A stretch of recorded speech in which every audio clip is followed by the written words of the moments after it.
Hi guys, कैसे हैं आप लोग। फिर से आए एक बार आपके बीच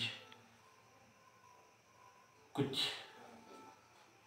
प्रैक्टिकल जो हमारी ज़िंदगी में घटित होती ही कहानियाँ हैं, घटित होती स्टोरी है, ऐसी चीज़ें जो हमारे आसपास होती रहती है और उससे हमें सीखने की ज़रूरत पड़ती है और हमें सीखते रहना चाहिए।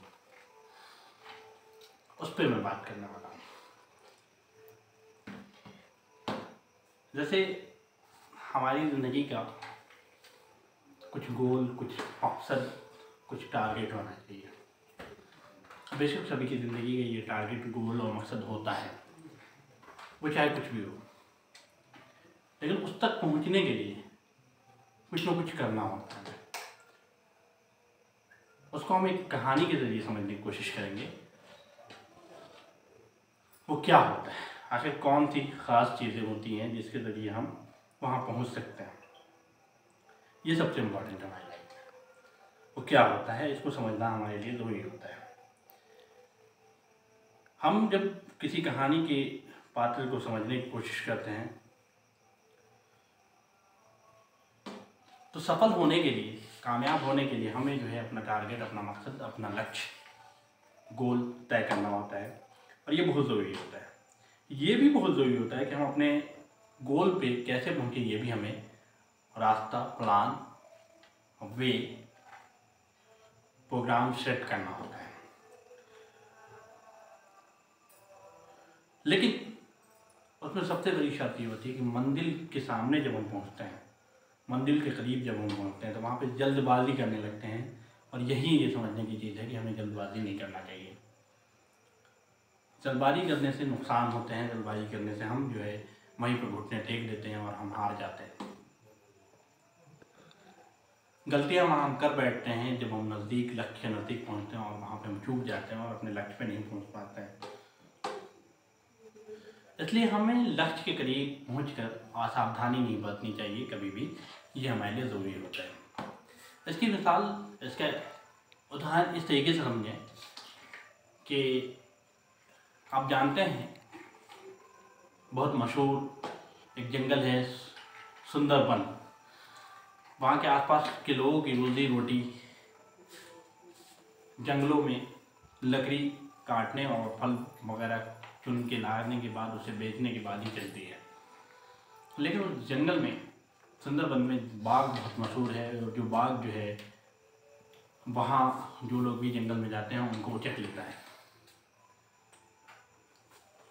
यहाँ समझने वाली बात यह है कि उस जंगल में जाने वाले जो भी लोग थे, बच्चे थे, नौजवान थे, वो अपनी तैयारी करते थे। सुंदरबन के आसपास एक इलाका था जहाँ पे एक बुजुर्ग, एक महारथी ऐसे थे जो पेड़ों पे चढ़ने का तरीका सिखाते थे। वो इस मामले में बहुत एक्सपर्ट थे, उन्हें समझ थी, वो पेड़ पे चढ़ने में बहुत माहिर थे। उनको किसी भी पेड़ पे, चाहे वो एकदम पतला पेड़ हो या मोटा पेड़ हो, पेड़ पे आसानी से ऊपर चढ़ जाते थे और आसानी से नीचे उतर जाते थे। मिनटों नहीं लगता था। वो काफ़ी सारे नौजवान को, युवक को इकट्ठा करके पेड़ पे चढ़ने की तरीके सिखा रहे थे, उन्हें कौशल दे रहे थे, उन्हें इस बात की शिक्षा दे रही थी कि जब हमें बाघ मिले या कोई जानवर मिले, जंगली जानवर, हमें पेड़ पे चढ़ के अपनी जान कैसे बचानी है। ये चीज़ें वो बच्चों को, लड़कों को सिखा रहे थे। इसी दौरान एक दिन बुजुर्ग बाबा जो सिखा रहे हैं वो बच्चों को कहते हैं कि आज तुम लोग का आखिरी दिन है, आज तुम लोगों को अपना इम्तहान, आखिरी इम्तहान देने के बाद ये साबित करना है कि तुम लोगों को मैंने जो 3 महीने या शिक्षा दी है, वो पेड़ पे चढ़ने का तरीका सिखाया है, उसको तुम लोगों ने समझा या नहीं समझा। उसके लिए तुम्हें एक पेड़ है जो लंबा, बहुत ऊंचा पेड़ है, उसके ऊपर सीधा चढ़ना है और उसकी ऊंचाई पे जाकर वापस लौट कर आना है। सभी बच्चे तैयार हो गए, अपने गुरु की, अपने बाबा की बात मान लिए। एक एक करके बच्चे ऊपर चढ़ रहे थे। जब पहला बच्चा ऊपर चढ़ के गया और बहुत ऊपर, सबसे ऊपर चला गया बड़ी आसानी से, जब वो वापस लौट रहा था, जैसे ही वो बीच में वापस पहुंचा, बाबा ने कहा कि संभल कर, ठहर कर आओ, कोई जल्दीबाजी नहीं है। वो लड़का वहाँ पे रुक जाता है, संभलता है और ठहर कर अपने आप को आगे बढ़ाता है। वो नीचे करीब नीचे जब आता है और ऐसे ही करके सारे बच्चे ऊपर चढ़ते हैं, वापस जब लौटते हैं तो बीच में बाबा टोक देते हैं, कहते हैं कि ठहर जाओ, संभल कर आओ, कोई जल्दीबाजी नहीं है। ऐसे ही सभी बच्चे नीचे आ जाते हैं। बाबा उन्हें ये केस करवाने के बाद जब सबको लेके खड़े होते हैं, इकट्ठा होते हैं, एक जगह जमा होते हैं, तो उसमें से एक बच्चा पूछता है कि बाबा ये बताइए कि आखिर आपने, जब हम लोग पेड़ की सबसे ऊंचाई पे थे जहाँ सबसे ज़्यादा खतरा है, वहाँ पे आपने हमें ठहरने को, संभलने को क्यों नहीं कहा? हमें बीच में जब हम मंदिर के करीब पहुँच चुके थे, नीचे उतरने ही वाले थे, करीब थे, तब आपने हमें टोका। आखिर ऐसा क्या ख़ास है इसमें? ऐसा क्यों आपने किया? ये तो बहुत आसान था नीचे आना। बाबा ने कहा कि बच्चों, जो मैंने कहानी के शुरू में बताया, अभी जो हमने अपने वीडियो के शुरू में बताया, कि बाबा ने वही बात बताया कि लक्ष्य के करीब पहुंचने के बाद हमें ऐसा लगता है कि अब तो हम लक्ष्य के पास पहुंच गए और हम करीब हैं और वहां हम पहुंच जाएंगे आसानी से, हमें कोई रोक नहीं सकता, हमारे अंदर करने की शक्ति है, जज्बा है। ये सोच कर ही हम अपने आप को ज़्यादा आत्मविश्वासी, ओवर कॉन्फिडेंट ले आते हैं और संभलने के बजाय, चीज़ों को समझ कर, देख कर आगे बढ़ने के बजाय हम जल्दबाजी कर बैठते हैं और लक्ष्य के करीब जाकर हम घुटने टेक देते हैं। इसलिए ज़रूरत इस बात की है कि हम जब लक्ष्य के करीब पहुंचने लगे तो हमें ज़्यादा संभलने की ज़रूरत है और ठहर कर, जल्दबाजी के बिना आगे बढ़ने की ज़रूरत है। इस कहानी से ये सारांश मिलता है कि लक्ष्य के करीब जाने के लिए हमें रास्ता तय करने के साथ साथ, हमें प्लान तय करने के साथ साथ, लक्ष्य के करीब पहुँचने पर हमें संभलने की ज़रूरत है, हमें गौर करने की ज़रूरत है। इस कहानी से हमें ये सीख मिलती है। लेकिन मेरी इस वीडियो में और भी कई बातें समझने और सीखने की ज़रूरत है। उस बात को हम आगे लेकर अभी चलेंगे कि कैसे हम चीज़ों को समझ सकते हैं, कैसे हम अपनी ज़िंदगी में आसानी से लक्ष्य को पा सकते हैं, हम अपनी कामयाबी के झंडा कहीं गाड़ सकते हैं, ये कैसे मुमकिन है। इस वीडियो से पहले पात्र से हमने ये सीखा कि हमें जब आखिरी पड़ाव पे हम पहुंचने लगे तो हमें लक्ष्य के करीब पहुंचने के बाद संभलने की ज़रूरत है, गौर करने की ज़रूरत है और लक्ष्य के करीब जाने के बाद ठहरने की ज़रूरत है। साथ ही साथ हमें एक और चीज़ सीखना पड़ता है कि मुसीबत जब सामने आए कभी, तो मुसीबत का सामना करना चाहिए। मुसीबत का सामना इसलिए ज़रूरी है, इस पर भी एक उदाहरण से हम समझ सकते हैं बात को, कि जंगल में भेड़ या जो मतलब जंगली भैंस होते हैं, वो जा रहे थे, उसमें से उसके बच्चे ने पूछा कि जब मुझे जंगल के बीच कहीं पर शेर मिले या बाघ मिले तो हम क्या करेंगे? माँ ने कहा कि तुम बताओ, तुम क्या करना चाहोगे? तो उसने कहा कि हमें भाग जाना चाहिए।